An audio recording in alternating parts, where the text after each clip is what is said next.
Вот как бороться с птицами и нужно ли это делать, узнаем у нашей гости. В студии Анастасия Кузнецова, руководитель отдела экологического контроля окружной гильдии экологов. Анастасия, добрый вечер. Добрый вечер, Анастасия. Сразу с места в карьер. Есть ли способ ограничить доступ птиц на свалке?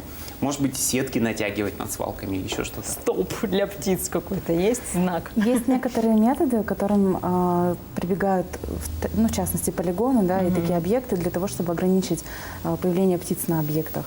Это как визуальные, акустические методы, так и использование птиц. Использование сеток не совсем целесообразно, поскольку площадь таких объектов может быть довольно большой. Конечно, да. И Разумеется. натягивать сетку просто нецелесообразно даже для эксплуатации такого объекта. Или все-таки здесь должен быть принципиально иной способ организации этих самых полигонов? Не знаю, увеличить радиус там, от аэропорта того же. Вот сколько должно быть, сколько там километров должно быть, например, от аэропорта до полигона?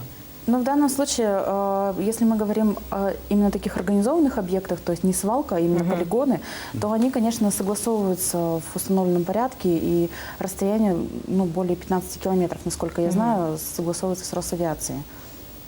А какой-то иной способ организации этих полигонов?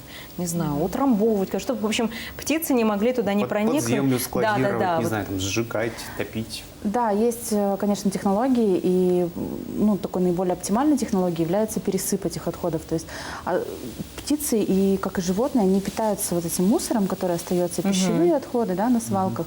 И когда мы пересыпаем какими-то инертными материалами, песком или грунтами, к ним просто ограничивается доступ.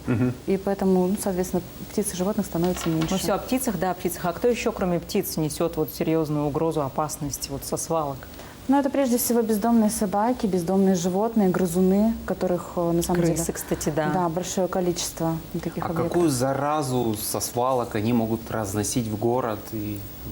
Но они разносят как непосредственно сам мусор, который находится на свалке, это на лапах, птицы на себе переносят, так и загрязняющие вещества. То есть это микробиологическое загрязнение и химические вещества, химические элементы. Да. Химические вещества, это, наверное, вот уже куда более серьезно.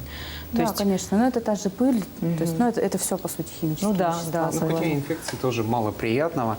Какое расстояние для свалки считается близким к жилым домам, там, к аэропортам и так далее, когда жителям нужно бить тревогу и говорить, что свалка слишком близко?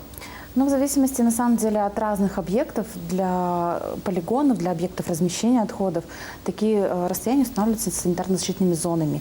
И минимальное расстояние именно для размещения отходов – это 500 метров. То есть чем больше объект, тем, соответственно, больше расстояние. Это все регламентируется именно санитарным законодательством. Ну, просто видите, в садах же там вот кто что регламентирует. Вот где-то определили жители между собой, а потом сами страдают, что, правда, собаки бродячие там все разносят. Это не санкционированная, да, свалка. Ну что, спасибо большое вам, Анастасия, да. Я напомню, у нас в студии была Анастасия Кузнецова, руководитель отдела экологического контроля окружной гильдии экологов. И мы продолжаем выпуск, потому что это не все новости уходящего дня.